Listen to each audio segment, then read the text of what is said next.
What was it called? libsbsms. I wonder if that's it.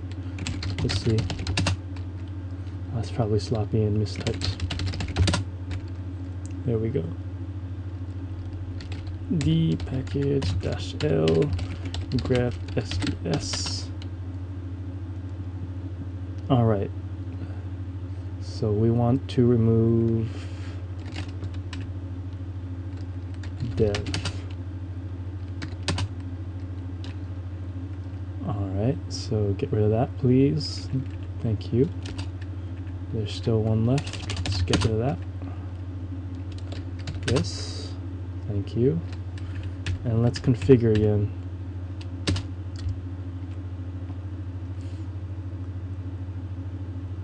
So hopefully this time, yeah. Let's see.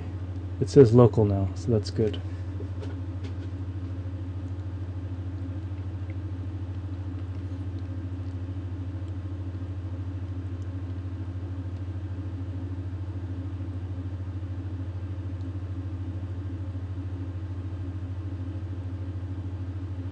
Alright, so I should be getting... So unfortunately it'll be another 15 minutes before we can actually test this. But that's enough time for me to do something else. There's another bug I want to look at.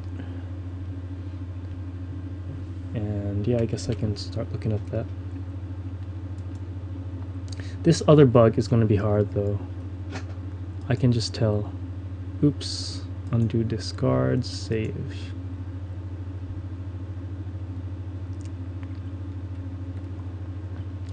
Well, Eric knows about the bug now, so I don't need to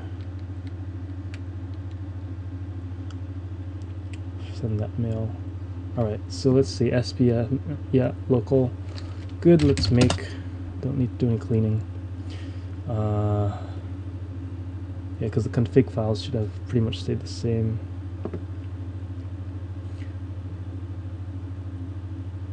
What was I going to do? Look at the Audacity thingamabob. Yeah, the other bug is right here. Potential P2. So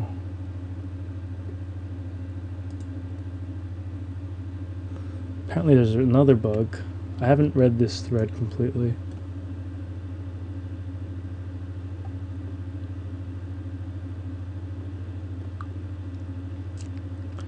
Yeah.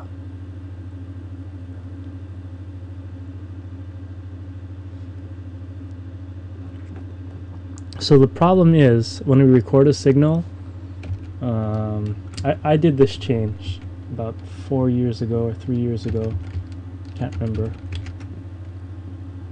So I'll pull up a new.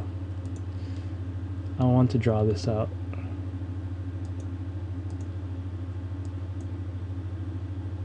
Yeah, we don't need that. Well, what's going on? Let's save this. This is our ham window. Something like a ham window anyway. So when we record a signal, it can go from 0 to 1 and float, or -1 to 1, starting at 0.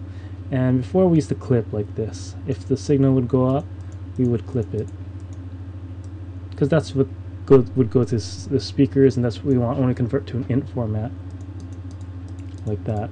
But we just clip it here. We just say it doesn't go below that. I made the change so that you could go above that in the signal. And the reason is when you have something like this, maybe you do like an amplify effect. You don't want your signal to lose all that information. And then you can normalize later and shrink it back down. Or with some recording cards, for some reason I was getting values above that. I have no idea why.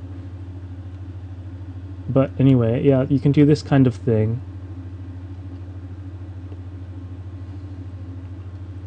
And then that's usually a good, I mean, it's more information. But now there's a bug. They're saying when you import, when you have, for this kind of thing it's fine, but when you have something that goes up to like 10 1,000 or something. It goes 100 dB. So 1 is 0 dB. At least that's how I say. 1 is 0 dB, and 0 is like negative infinity. When you have amplitude of this much, then the wave that you export, even if this comes back down, you just get the wave that gets exported is this, and it stays like that. Oh, sorry, that's not right. The wave that gets exported is this green line. It stays stuck at the top or the bottom, and that's because we have this dithering function that I don't use personally, but yeah.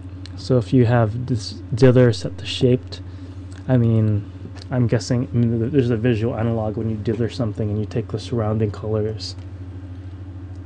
You know, like when you zoom in on a newspaper, you see the dots of all different colors. And that kind of idea. So very high sample values cause the export to be corrupted. Yeah, and then when you export to integer, which is fairly common, especially in uncompressed. I'd say the majority are 16-bit integer.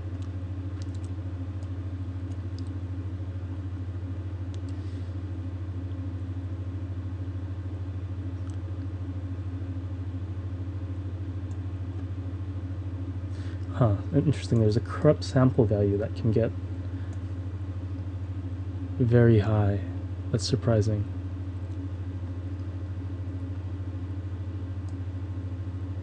Alright, but this Nyquist code will do that.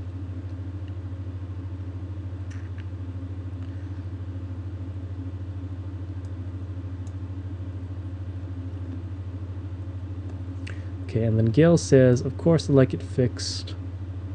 What I was envisaging. Okay.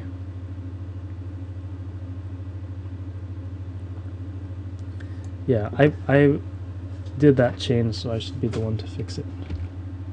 But this dithering code, it's really not my favorite part of the source base. Okay, anyway, that built, so let's go ahead and test that. Did that build? Yeah, that built. So we'll run GDB on Audacity, and then we do run. Okay.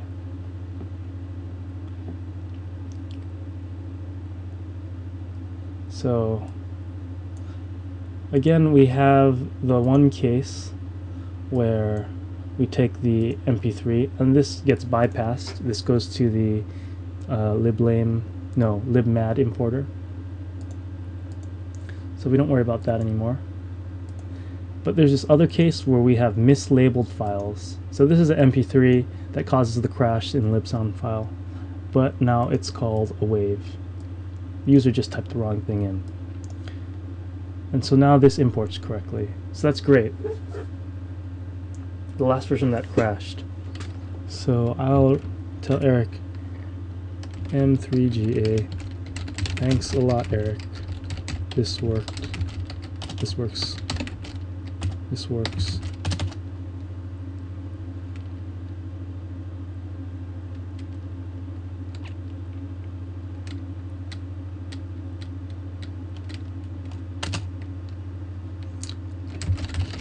Think of a solution to support the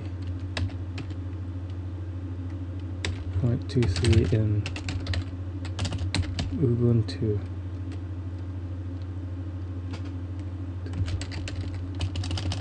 From the client code.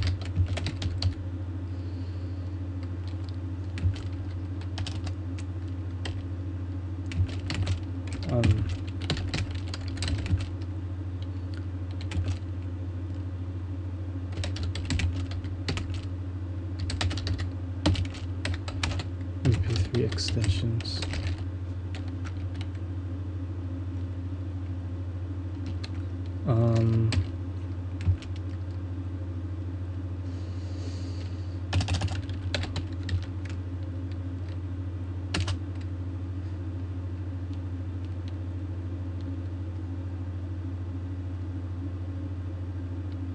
Lot still ship.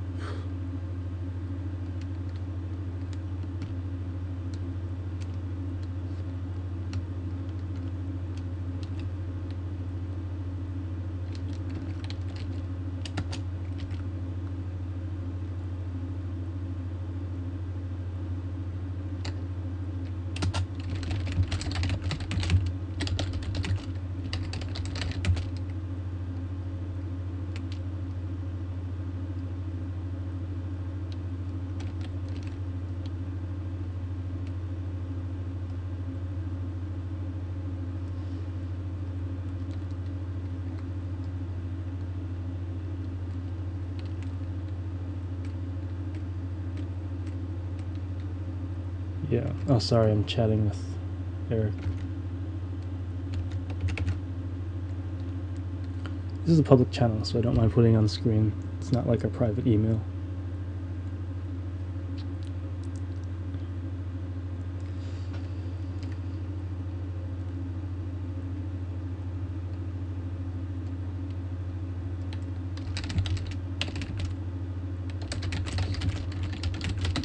To those users.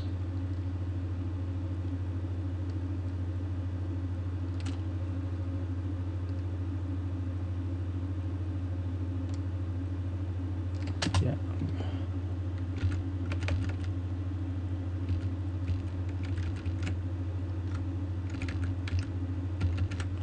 So where was, yeah, lib sound file.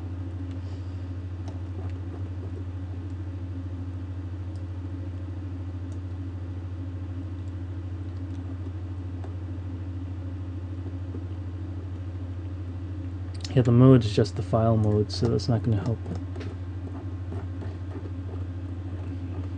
What's a nice compact API, isn't it? SF format check. I wonder if that will help.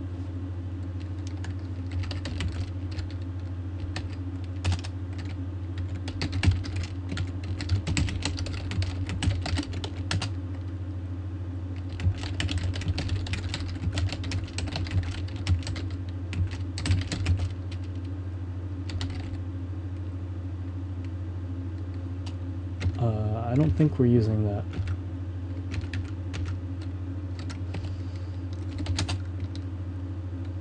SF format check. No, we don't use that. That's an interesting looking call. Let's look at it. This allows a caller to check if a set of parameters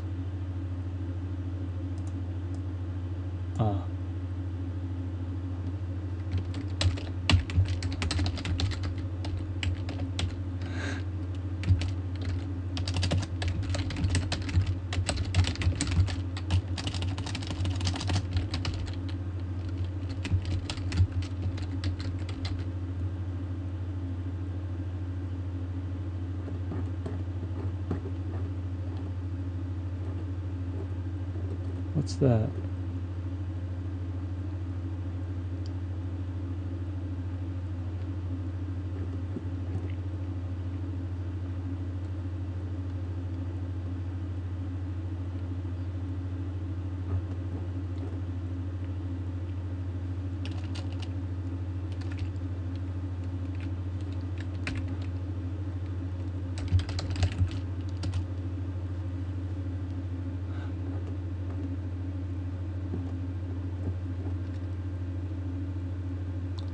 Okay.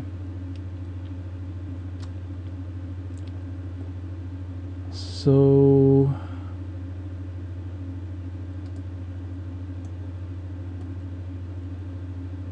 SF format wave.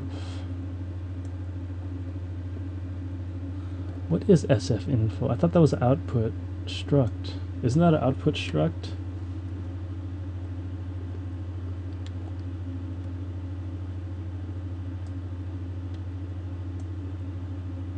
We mem0 that.